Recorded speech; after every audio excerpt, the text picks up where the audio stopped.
I'm the Communications Manager for the Pediatric Cancer Data Commons, or PCDC, and I'm very happy to be welcoming you today to the fourth event in our guest speaker webinar series, The Common Good.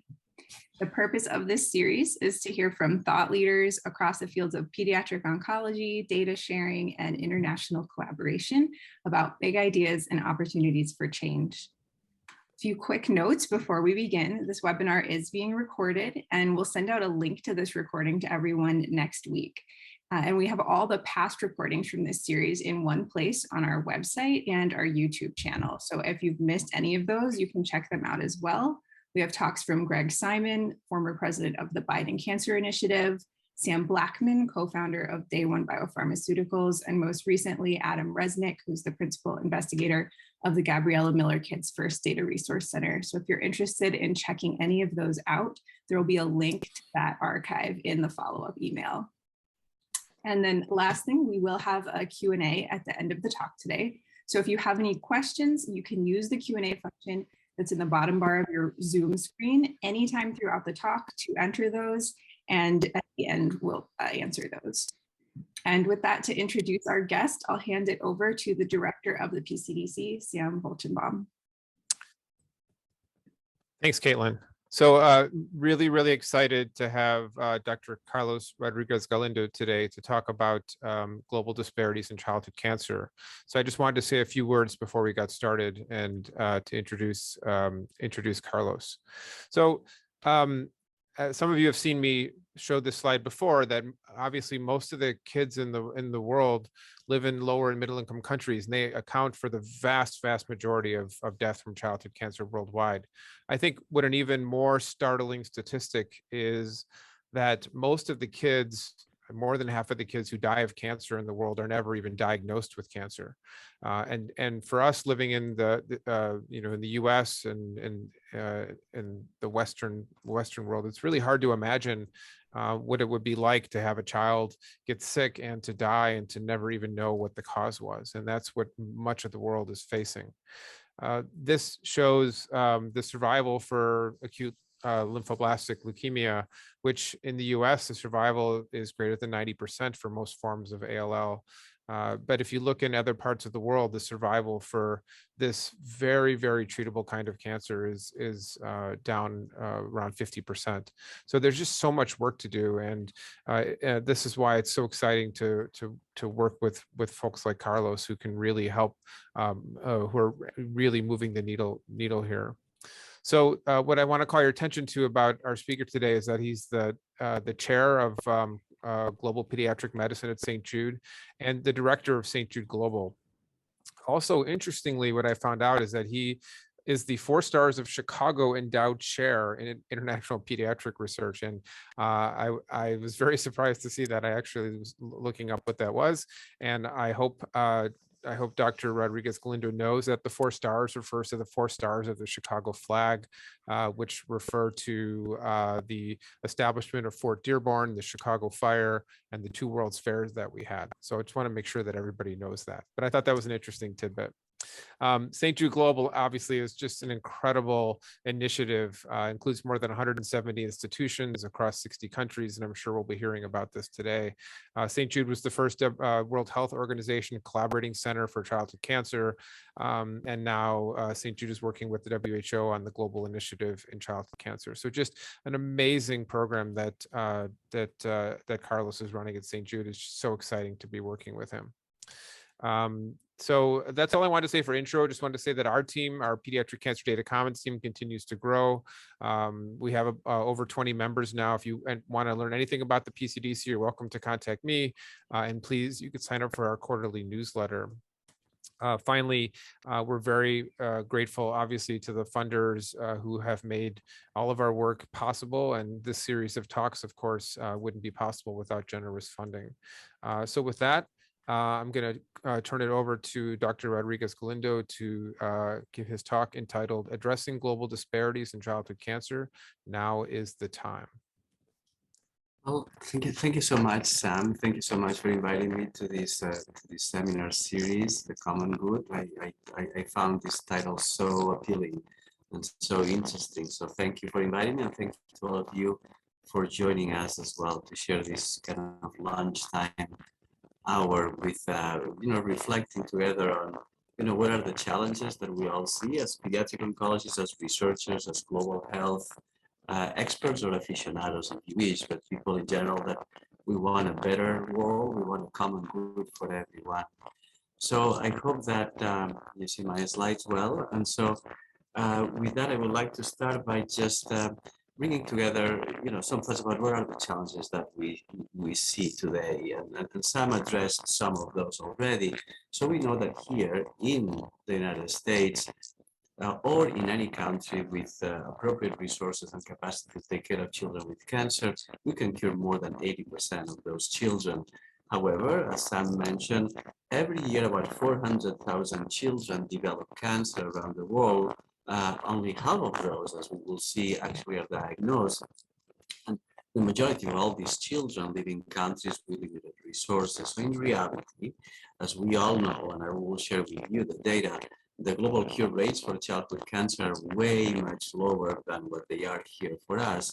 And most children with cancer in the world, in fact, die. And so I often say, so we want to cure childhood cancer. If we want to cure childhood cancer, we need to cure children with cancer. And so one thing without the other is not possible. The challenge of our generation will be then to decrease these global disparities and share the progress that we have made in advancing cures for all children with cancer, wherever they are. And so with that, I would like to start with, walking with you where we have been over the last, or where we come from and where we are going over the next 2 decades. But as you know, the global challenges in global health have always been, until very recently, communicable diseases, battling the major pandemics of HIV and infections like TB, malaria, etc. But about the beginning of this millennium, in September of 2000, the United Nations developed or set up the Millennium Development Goals, trying to address poverty at a global scale. And one of those goals was to reduce the under 5 mortality rates by 2/3 by 2015, which we just passed. And so we made a lot of progress. And so the world set together very clear goals about how to address child health. And the mortality rate for children under 5 was cut by more than half since 1990. And so I have shown this figure before, many of you have seen it, but it's a representation of this epidemiological transition that we may be seeing because we're beginning to address child health. So from left to right, you have poor countries or countries with more limited resources to high-income countries. In blue, you see the reported burden of childhood cancer, the incidence of childhood cancer. It may not be the true incidence, but what it is reported. And that, as we know, it's much higher in high-income countries than in low-income countries. In red, you see the under 5 mortality rate. The under 5 mortality rate is very high in Africa, very low in North America. And there is this, I would say, virtual magic moment when those lines actually cross. As countries move from left to right, the under 5 mortality rates drop, so the health systems are stronger, and then childhood cancer becomes that ugly disease that everyone has to face, because the competing risks for death have been addressed by the strengthening of the health systems. So childhood cancer becomes a problem as countries develop, if you wish. And in green, you see that the cancer-related deaths. Cancer-related deaths, forms this polynomial curve, low in Africa because children die of other things, malnutrition, pneumonia, malaria, others. It's low in North America because we cured childhood cancer, but it's higher as countries transition from left to right. Cancer becomes a problem, and countries are usually not prepared to address. So we tend to try to accelerate that progression from left to right. But this kind of gives us an idea of where cancer is a priority, how we need to address it, and how to start thinking about these epidemiological transitions. And so that basically set the tone at a global level to start addressing poverty or start addressing non-communicable diseases as well. And this came through the United Nations General Assembly and then the World Health Assembly with this political declaration about addressing non-communicable diseases with that goal of reducing NCD mortality by 25% by year 2025. And so the concept of non-communicable diseases has become a very common topic for discussion in the global health space. And so that was also incorporated then when the United Nations developed the Sustainable Goals in 2016 with SDG 3 about ensuring healthy lives and promoting well-being for all at all ages, including the concept again about decreasing under 5 mortality rates, about decreasing premature mortality from NCDs, and also by trying to bring governments around the concept of universal health coverage. So the access should be for all. So NCDs, opening the door to NCDs, led to bringing cancer into the dialogue of global health agenda items. And so it took that long, but it eventually happened. In May of 2017, the World Health Assembly, with the resolution 7012, called for action, global action, urging members to develop and implement national cancer control plans inclusive of all age groups with innovating financing approaches, thinking again about that access for all with the inclusion of cancer and non-communicable diseases in the agendas of all the financial packages. And so that's where we are right now. The world has begun to recognize that cancer is a global problem and that needs to be addressed. But let's bring it home. And so what is the global burden of childhood cancer? This is a work that was done as part of the Lancet Oncology Commission that shows that actually, as Sam said, we do not diagnose all the kids with cancer. The reality is that every year about 400,000 children develop cancer, but only about half of them get diagnosed. On the right, you see the cost of inaction. If we don't do anything, this gap will continue to widen. So over the next 3 decades, there will be about 14 million cases of children with cancer, but only 6%, about 7 million will be diagnosed. About 6 million children will die if we don't do anything, will die of cancer without even being diagnosed. Where are these children that we lose? So they are mostly in low and middle income countries, where about 50 to 55, sometimes 60%, if not more, of all these children are completely undiagnosed. But also pay attention, in high-income countries, there is a small proportion, 5 to 6% of children that actually, we believe, are never diagnosed with cancer.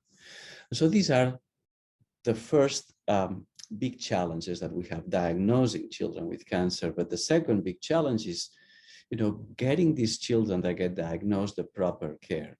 And so when we look and we can think about the challenges worldwide, you can imagine that the majority of kids come late, oftentimes don't have the resources, and they abandon therapy because they cannot afford treatment or they do not understand the potential of treatment. Many of them die of other toxicities, malnutrition, other comorbidities, lack of supportive care, etc.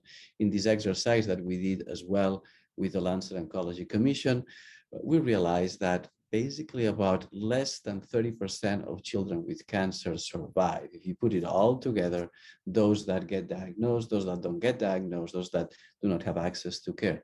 So in the 1960s, we started this fight, if you wish, this journey to cure childhood cancer. And we knew that in the 1960s, only 20% of kids actually got cured. So we are now 60 years later, and basically it's the same. At a global scale, less than 30% of children with cancer are actually cured. So how can we start changing that? First is trying to reprioritize pediatric cancer in the scope of the healthcare priorities. So as we all understand and accept, there are several other priorities that countries with limited resources need to address. Communicable diseases that can be prevented through vaccination, through clean water and others. Then start addressing non-communicable diseases that are much more prevalent, cardiovascular diseases, diabetes, obesity, and then cancer, and then pediatric cancer. But pediatric cancer is a small proportion, a small number of all that. So how can we start changing that dialogue as we engage with governments, with global agencies. And so let's take one example. We usually tend to use numbers, incidence, prevalence, the total number of cases. But let's think a little bit different about that. Let's look at another perspective. That's a work that was done together with IHME here at St. Jude, led by Nikhil Bhakta and Lisa Force. And that's trying to put the concept of DALYs, disability adjusted life years, just because the years lost because of illness or because of death are so much more significant when we deal with childhood diseases. When we put childhood cancer as measured by DALYs, disability adjusted life years lost, we have then a whole different scenario. If we put childhood cancer in the list of the 30 most common cancers of adults, and we cluster all childhood cancer into one, actually childhood cancer has a higher burden in DALYs than, say, cervical cancer or prostate cancer that are much more better recognized, if you wish. And so at a global level, it's number 6. But if you look at low and lower middle income countries, actually it's number 1. These are countries where about 25, 28, 30% of the population are under 14, for example. So that's a whole different way of addressing the concept of the burden of childhood cancer. Another way is also trying to put money into that. So what is the cost and what is the cost effectiveness of addressing childhood cancer? So in an exercise that we did as part of the Lancet Oncology Commission, we kind of calculated that no matter where we work, in Ghana, in El Salvador, in Mexico, in Pakistan, the cost of taking care of a child with cancer is about between 6 and 7 times the GDP per capita. So it can be predicted. It can be incorporated into the financial packages of the countries. And when we calculated that in the lens of cost effectiveness, that is by the cost of DALY averted, taking care of children with cancer is actually very cost effective, actually could be extremely cost effective, as we all understand when we start using DALYs as the measure. And so then we did this other exercise about what is the cost of childhood cancer at a global scale. You can find that in a Lancet Oncology Commission article a couple of years ago. And so here you have in red the cumulative treatment costs globally over the next 3 decades. And in the different lines in blue, in green, in gray, the productivity gains. And so as these children that survive childhood cancer enter the workforce and generate benefit to the society. And so basically at low middle income country, upper middle income country, lower middle income country, there is always that recovery of the investments within 2 to 3 decades. And depending on how you look at it, and which type of calculation you use, it will be sooner or later. But the point is this piece of information that then we can share with governments and decision makers. Actually taking care of children with cancer is cost effective, and not only that, it actually generates income to the country later on. And so that is basically the net benefits that the society can get by addressing childhood cancer. So we put it in dollars. The projected cumulative treatment costs of a comprehensive scale up would be about 17 billion last year or 2 years ago, but would rise to approximately 600 billion by 2050. $600 billion at a global scale to take care of all children with cancer. But the estimated global lifetime productivity gains of those children that are cured would be much higher than that, would be 3 times higher, about $2,600 billion.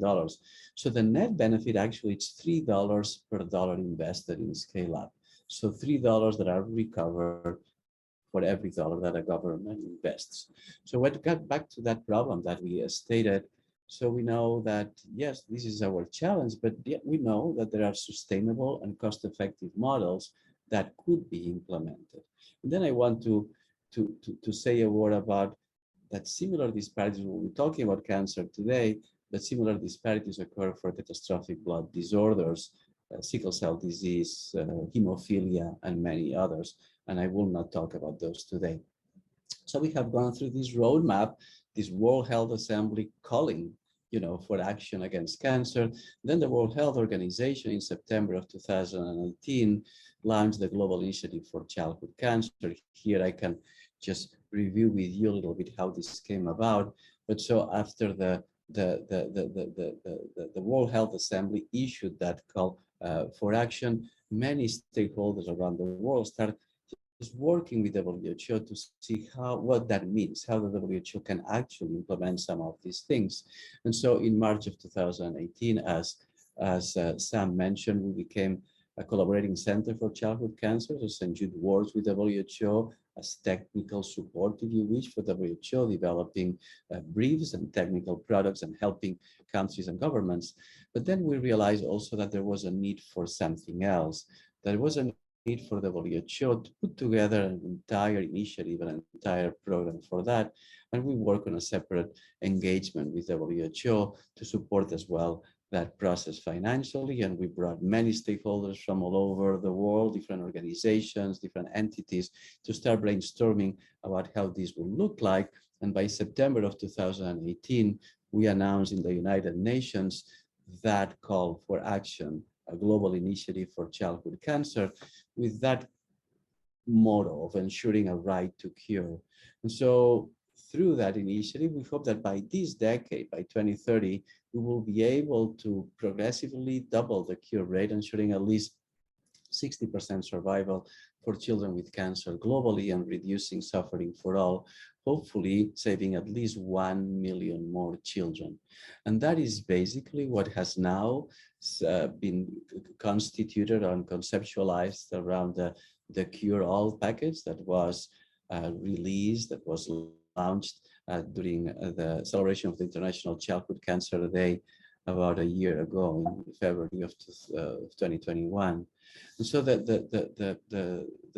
Cure All technical package is basically the technical product for governments and stakeholders and decision makers to start working on childhood cancer in their own countries and their own areas of influence.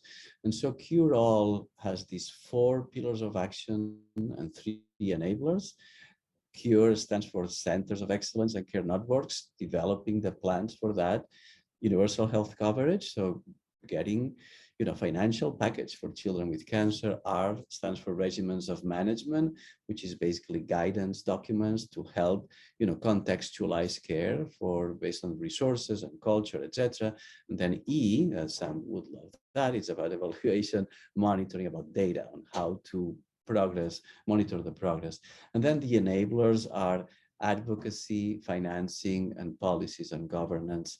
So basically that's how the technical package came about. It's a suite of tools then that support governments to implement this coordinated approach. And the audiences are the policymakers, not so much the physicians, cancer control program managers, hospital administrators, and other stakeholders at the national and international level. And it works by setting up what we call focus countries. And so developing unified approach across the world, one focus country at the time, extending then to their neighboring countries.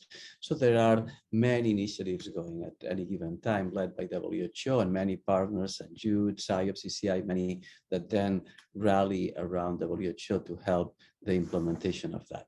And here we'll show just 2 examples of the early success. Of the first 6 focus countries were the Philippines and Peru, for example. And so in both cases, immediately after the start of the program, in both cases, new laws were issued, were written to provide a complete financial package for children with cancer. And even in Peru, that law included a financial package to support parents as they needed to quit jobs to take care of their children. So these are these early wins, if you wish, that can only be done working through the WHO and through governments. So you have seen that over the last 2 decades, there have been many initiatives at the global stage level that have led us to where we are right now, talking about childhood cancer as a global priority. Without this, probably childhood cancer would still be hiding behind the scenes. And so, but I am at St. Jude, I represent St. Jude as well. And I want to share with you what we do in addition to what we do with WHO. We are hospital, working with hospitals. We are where the children are. So we are implementers. So basically we try to move things forward through activities that are engaging hospitals and governments. So St. Jude opened its doors in 1962 with that dream from Danny Thomas, actually, who happened to be in Chicago at that time. And so there are a lot of links between us and Chicago, that no child should die in the dawn of life. And no child should die in the dawn of life everywhere, not just no American child or no white child. And that's why St. Jude came to Memphis to make that statement about addressing disparities and inequities. And so we opened our doors in 1962. By 1990, St. Jude was already working in the global space through these philanthropic efforts, the twinning models that we call the International Outreach Program. But then things have started to change, because then in 2016, the institution thought, well, what is our role here? Is this a humanitarian effort? Is this only philanthropy? Or we should bring this into the mainstream, the vision of the institution? And that's what St. Jude did. The Department of Global Pediatric Medicine was created. It's an academic department that tries to advance knowledge on pediatric oncology and blood disorders at a global scale. But the department was not enough. We had to think about institution-wide, and that's how the St. Jude Global Program was created. It's an institution-wide initiative that shares that commitment from St. Jude, not just an academic commitment, to work with partners around the world to address the challenges of childhood cancer. And that basically was the next step. Then we bring partners together and we created the St. Jude Global Alliance. I already mentioned that in that journey, we started working with WHO because we realized that we need to work with global agencies and with governments, and working with WHO led us as well to sign separate collaborative agreements with IAEA, the International Atomic Energy Agency, about radiation therapy, about diagnostics and others, and IDARC as well, to improve the quality and the quantity, if you wish, of population-based cancer registries, and improve as well our estimates of childhood cancer burden. And then, as I mentioned, some of these initiatives led to the Cure All package that I mentioned. And so what is St. Jude Global? The mission of St. Jude Global is to improve the survival of children with cancer and catastrophic diseases through sharing of knowledge, technology, and organizational skills, with that vision that every child diagnosed with cancer or a blood disease should have access to quality care. And we work with these core pillars, as we call them: build capacity, educate the workforce, do all that while applying the research methodology, and then work with advocates, with non-governmental organizations and with governments to mobilize resources. How do we work? You know, the core of everything we do is the patient. And so to improve access and quality of care and survival for a child, we need to be able to influence, if you wish, where this kid receives care. That is the hospital, but also the country, also the region, and also the world. These are 4 different levels that require 4 different levels of engagement. We have already talked about the WHO and how we engage in the global space. But then region, country, hospital, we developed this implementation methodology, a lot of strategic planning, a lot of collaborative work, a lot of design thinking, and I will show some of that later, trying to address different issues at different levels, from region, country, hospital, health systems, patient care, research, etc., and bringing all the key stakeholders, the local leaders, government and hospital administrators, WHO or PAHO in the Americas, SIOP, CCI, and many others. And so through that effort, as we started engaging with different programs, we started creating regional networks that are independent regional networks to start strengthening capacity within a particular region. In Mexico is what it's called MAS, which, as you know, in Spanish means more, and it's Mexico in alliance with St. Jude, but the St. Jude name is not in all these networks. We have been supporting AOPCA in the Eastern Mediterranean, the POEM, the Pediatric Oncology Eastern Mediterranean, program. In South America, CLEHOP. In Eurasia, before the war, it's called Eurado. But then in the Asia Pacific, ACA, etc., etc. But then we have what we call the transversal programs, which are, discipline-based programs like critical care, pathology, nursing, palliative care, and others. And so also networks have been developed, regional networks or global networks, to bring all these providers together towards common goals. So the regional model, in a sense, provides an efficient and effective organizational structure to facilitate the implementation of projects, and the transversal programs facilitate more that homogeneous implementation of projects across regions. But as we started working on all these regional and transversal programs, we also thought, could we bring everyone together and build what we call a global alliance to join efforts towards this shared vision that all of us have? And that's how we then started a process of a co-design that we're still going through, that is the Jude Global Alliance. Bring all our partners, and all of us will figure out what is the alliance, how we can change the world. It's not a Jude thing. It's not Jude saying what needs to be done. It's how all the partners at a regional level, at a global level, can drive this bus, right? And that's basically how we conclude that we are complete when we are together, and that togetherness, if you wish, that alliance is basically what makes sense to me or to all of us. So this is where the alliance is right now. This slide is a little old because we're about 205 institutions already. So institutions from all over the world that are working together with common projects. And so about 70 countries that represent most of the countries in the Americas, in Asia, in Central Europe, a little bit less engagement yet in Africa as well. And so how do we work in the alliance? So we have three big buckets of initiatives that I would like to share with you. One is education. So we recognize, like the WHO, that there is no health without a workforce. And we have two big components of that. One is the global professional education. The other one is the Global Scholars Program that I will share with you briefly. The Global Professional Education Program, it's aimed to professional to all the professions, if you wish. So we have a big platform for distance learning that it's an old platform that we are migrating now, that is Cure for Kids, where there are courses, seminars, etc. Then we have what we call the training seminars, which are competency-based educational programs with a hybrid structure, with a component of distance learning that goes over 2, 3, 4 months with specific modules, with specific objectives, and then an experiential training when all these student trainees or partners come together to Memphis for a week, for 2 weeks. It's not classroom teaching, it's about behavioral change. How are we going to then transform what we have learned into better outcomes for our patients? We have training seminars in many different disciplines, from leadership to infectious diseases, critical care, palliative care, neuro-oncology, and many more. And we bring these all these partners, individuals, to Memphis before COVID. Now we have had to migrate completely virtual, but hopefully we can bring them back.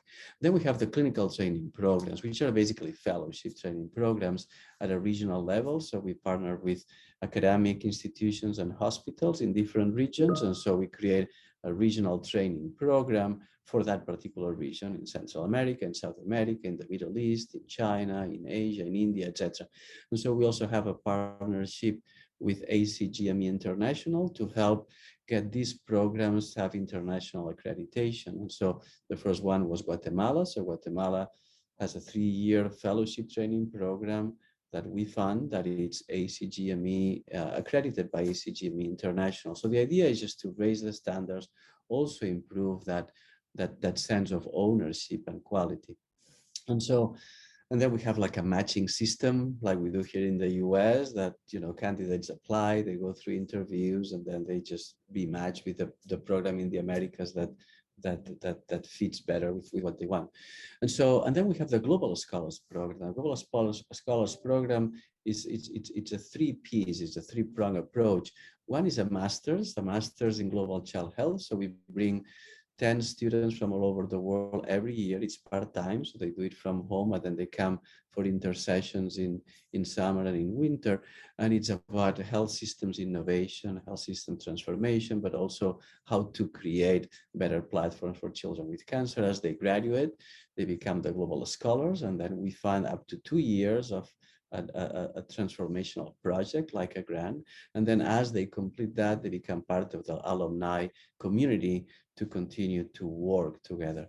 And so this is the map of the global scholars, about 4 classes, 40 students in all over the world working towards those goals. So that's about addressing the workforce gaps. The second big component is about how to build capacity. And so to build capacity requires a very comprehensive approach. Changing policies means building capacity as well, but then how nurses administer chemotherapy at the bedside is also capacity building. So everything in between is actually capacity building. So we started thinking about the framework that we wanted to use to create a system and a methodology for that. And so you think about the PDSA cycles, if you wish, but just adapt treatment, adapt interventions, if you wish, monitor outcomes, assess quality, intervene and improve, and start all over again. And as we started thinking about that, we used the idea of how might we questions. And so how might we contextualize childhood cancer treatment, or how might we systematically and efficiently monitor burden and outcomes? How might we create a roadmap for improvement for these institutions? How might we design and scale up interventions, or strengthen the health systems, or influence policies to make it all happen? And for that, we created what we call the SJCARES platform. And 3 of our faculty, Nikhil, Paul, and Kath, led the development through their units of different tools that would address this continuum. One is the registry, the other one is the ARIA guide, another one is profile and packages, and the last one, systems and policies, that I will review briefly in the next, say, 5 or 7 minutes. So first is ARIA guide. The ARIA guide is basically a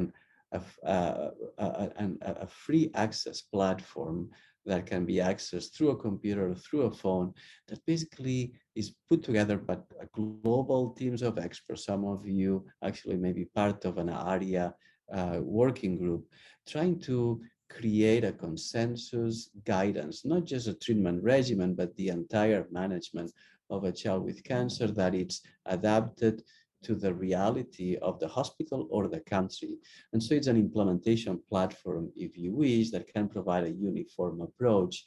And so this is done in conjunction, led by St. Jude. We started this process, and we lead it together with SIOP, with the PROS and IPSO, trying to create that community that generates these guides.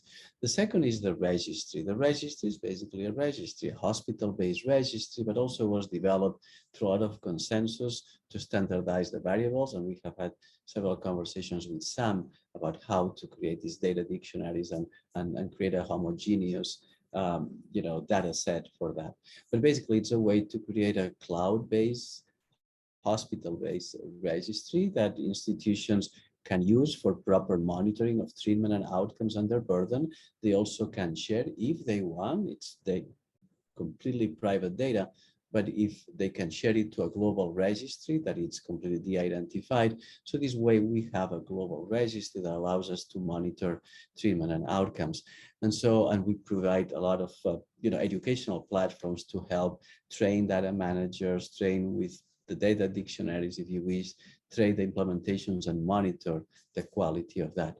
Then the third tool is Profile. Profile was developed by Paola. It's a pediatric oncology facilitated integrated local evaluation tool, which is basically a dynamic 360 evaluation that allows you to get good assessment of the infrastructure, the quality of the care, and even some of the outcomes.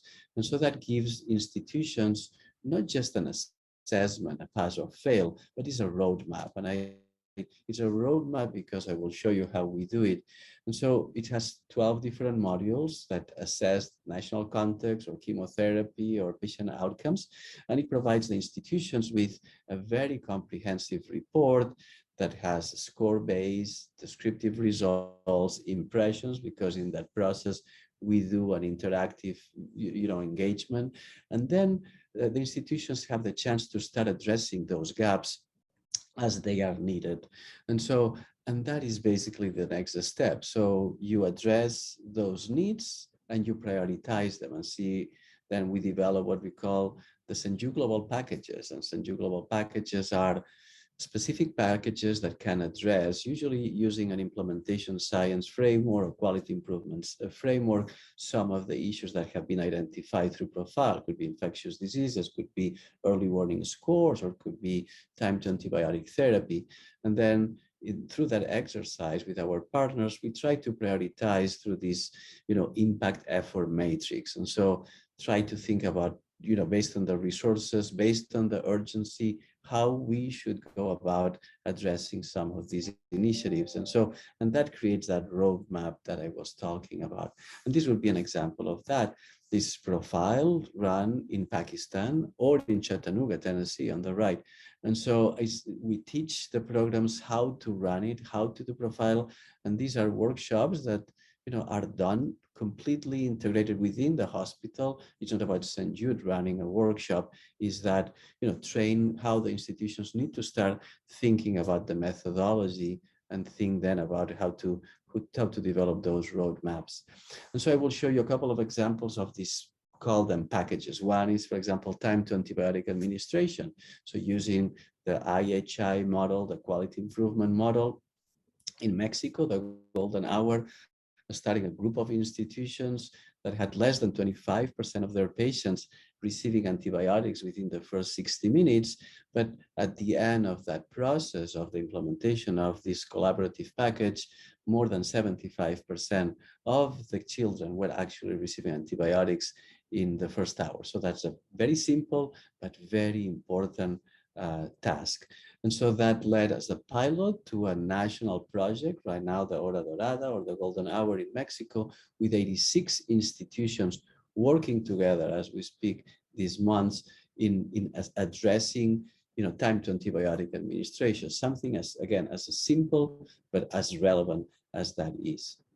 Another example is early warning scores in all our hospitals. Those of us that practice pediatrics, we know that we use the early warning scores, the PEWs. And so the PEWs are these scores based on nursing assessments that allow teams to anticipate deteriorations and intervene immediately through that three-color kind of system, green, yellow, and red.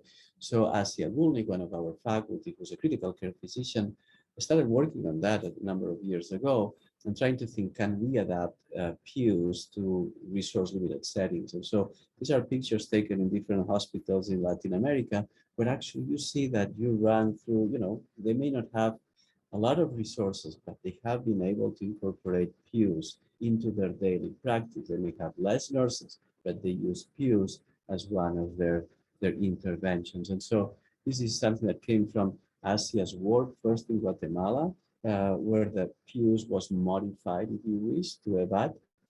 And so it showed that we could decrease the deterioration events, reduce PQ utilization, improve communication and staff empowerment. But then we could also show the hospital that by intervening early, they could save more than $350,000 per year because of lack of use of critical care resources.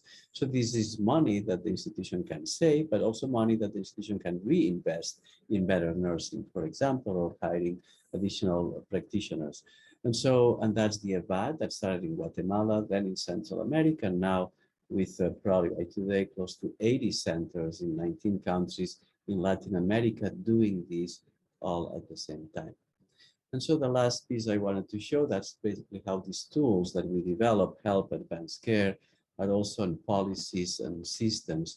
And so SJCARE policies and system tools are trying to address policies, systems to make sure that childhood cancer control is integrated within the policies of a given country.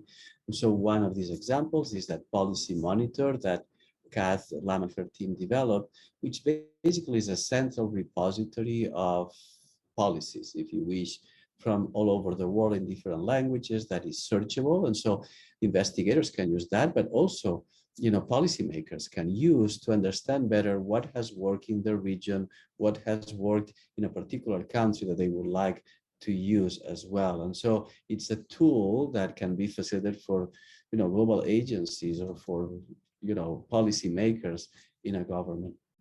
And the other tool I want to share is C5. C5, this Country Collaboration for Childhood Cancer Control tool, would be, if you wish, the equivalent of Profile, but at health systems level, trying to address the national context, mapping institutions, doing collaborative engagements to understand better where to prioritize interventions. So we started working on that about 6 years ago, trying to develop, a health systems framework that I have here on the right that Kath developed, and use that health systems framework, which is basically the building blocks of health systems by WHO modified for pediatrics, in a way to bring many stakeholders together and identify the key components that are needed to address childhood cancer. So we did expand that as beta testing during the beginning of the pandemic, 2020, 2021. And I show that because we piloted that in 3 countries, Ukraine, Mongolia, and Sri Lanka, bringing policymakers, government officials, clinicians, researchers. I will show you one example of that, which is Ukraine. So by December of last year, we had finalized C5 for Ukraine.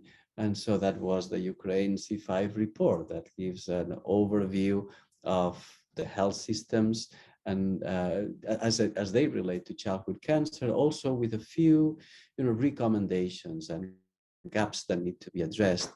One of those is this map of the institutions in Ukraine. So care was very fragmented in Ukraine, more than 30 different programs, none of them seeing more than 100 patients as it was so fragmented. But that allowed us to have a good mapping of the stakeholders, of the practitioners, of the institutions, and not only the mapping, also to have those same practitioners, the stakeholders engaged in that process of trying to improve the care for children with cancer in Ukraine.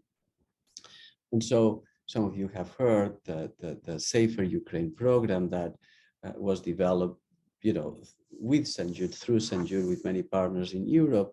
And it was just because of that, because we had been working in Ukraine for a number of years as part of a global alliance.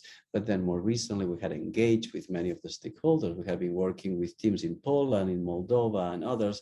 And so when the crisis started, the war started, it was very natural, if you wish, for us as well to jump in and try to help put together that response. And so through that process, more than 1,000 children have been evacuated from Ukraine, mostly to other centers in Europe. So here you see how then this framework comes alive with the different tools, different systems that we put together to help create a process for capacity building. And finally, just one slide or two about research. Why research? So there are no evidence-based practices. There are lack of structured processes. We don't have good prioritization of research, and yet we need research methodology to advance care. And so when we talk about research, it's not about clinical trials, about experimental trials. It's every type of methodology that is needed in interventions. Start mostly with quality improvement. 80% of our activities, if you wish, are using improvement sciences, then implementation science and clinical trials with examples that using quality improvement methodology, you can actually improve outcomes for many of these diseases, or implementation science, thinking about cheap or cost-effective interventions for minimal residual disease can actually be implemented in a country like Egypt, or proper randomized clinical trials in China, that showed that dasatinib is better than imatinib for Philadelphia positive ALL. So the idea is that, we need to be comprehensive in the use of the different methodologies and try to use the right methodology to address each one of the problems that we try to address. And that's all about developing evidence. And so now here you can see how the St. Jude Global Alliance comes together in this process. And that is not only about interventional research, about a lot of medical anthropology, communication, cultural guidance for care epidemiology, etiological research, etc., etc., etc. So global research is a much broader concept that I think has so much richness in it and so many opportunities for many.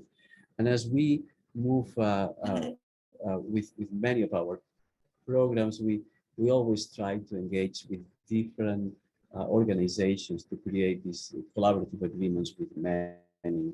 I have highlighted here many of those, like WHO or IARC or IHME, but also WashU or IHI or SIOP or others. And I understand that we're about to run out, but I will just show you just two more slides that we will not have too much time to go over those, but it's just to share with you where we are going over the next few years. So St. Jude Global, or the global goals, are part of the strategic plan of the institution, and goal 7 of St. Jude's strategic plan is to continue to improve cure rates for pediatric cancer and catastrophic blood diseases through the St. Jude Global and the St. Jude Global Alliance, with these 5 new strategic priorities. One is already what I show you, which is basically continue to grow in our models, our collaboration with WHO, our educational platforms.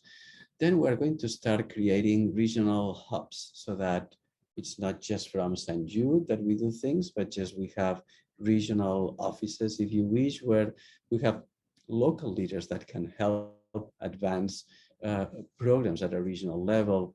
And so that is a way to transition some of the ownership much more at a local level and provide operational capacity where the problems occur, so that decision can be closer to where the problems are. Another one is to expand infrastructure. I should have changed that. It's not about running clinical trials, it's about to improve our clinical research capacity around the world. So it's about data, about using the right methodology, and about doing it well. So we're going to be investing over the next 5 years a lot of thinking and resources and capacity to try to do that a little bit better. And then the 2 last initiatives are what we call the more blue sky ideas, trying to be transformational. One is about creating improved capacity for diagnostics. And so I will not tell you much more about this, but the idea is to fast forward. And so we all know right now that next generation sequencing actually can provide most of the answers that we need for leukemias, methylation profile for brain tumors, and others. So can we fast forward? Can we leapfrog? Can we provide the capacity for optimizing diagnostics at all levels? And that's basically our next project. Try to use that science approach to bring the science to the bedside, whether in Tanzania or in Myanmar, be able to sequence, use our cloud computing system to really provide the diagnostics, maybe through methylation assays or just RNA-seq for ALL, for a brain tumor, for a solid tumor, etc. So we're going to be engaging on that over the next 2 or 3 years and try to create that transformational platform for that. And the last one is a worldwide drug distribution program, as we call it, similar to the Global Fund, if you wish. So that working with WHO and with UNICEF, create a central repository purchasing entity that brings drugs to the patients that need them. And so that would be a countries with limited resources would apply and would have complete funding, and we have a forecasting mechanism that then would provide the drugs for those children. These would be quality drugs. There will be more stabilization of the market, so there will be not as many interruptions as we see today. And so this will be a way as well to resolve that big elephant in the room, which is access to medications. And so hopefully this will be launched a little bit later in this year. And so with that, I will conclude. I am sorry that we're almost over time. Happy to, I don't know, Sam, to entertain any questions, or happy to exchange emails. Yeah, if anybody has questions, they can put them in the Q&A. We don't have a lot of time, but for me, I've heard about many of these pieces, but it's extremely informative for me, and it's wonderful to hear your complete vision for this, which is just incredibly thoughtful and complete. I am curious about the funding, and you talked a lot about teaching and promoting education and training and teaching other areas of the world to do these things. But obviously a lot of the initial infusion is coming from St. Jude funding. So what do you see as in the next 10 years? Like, what do you see as the hope for some of these lower middle income countries to develop the funding to do diagnostic testing and transport children to hospitals and to pay for care? How is that going to work? Yeah, so that's a good point, Sam. We realize that at the end of the day, this is a financial problem and it's an economic equation that needs to be resolved. So that's why it's so important to engage with governments, WHO, global agencies to develop these financial packages that secure at least access to medications, access to treatment, some of the training, etc. And then partner with other local leaders and local organizations to create sustainable models. Right now, a lot of the money is provided by St. Jude, as you said, but that's not the ultimate goal. The ultimate goal is that countries, start that journey towards a sustainable model. Yes. Yeah, I think that's where we get hung up a bit. Is we could obviously help with some of the data standardization, but then how do you have continuity after that point? So so we're at the top of the hour and we should end. I'm sure people, you wouldn't mind, I hope, emailing you if they have questions or follow up. The video will be available on our Data for the Common Good website, and it's and on our YouTube channel. Extremely grateful for you doing this. We had a good turnout today, and I recognize a lot of folks on the call from our international work. So you were talking to people from all over the world, which is really the goal. So very appreciative, and look forward to next time I get to see you in person. Thank you so much, Sam. Thank you everyone for joining us.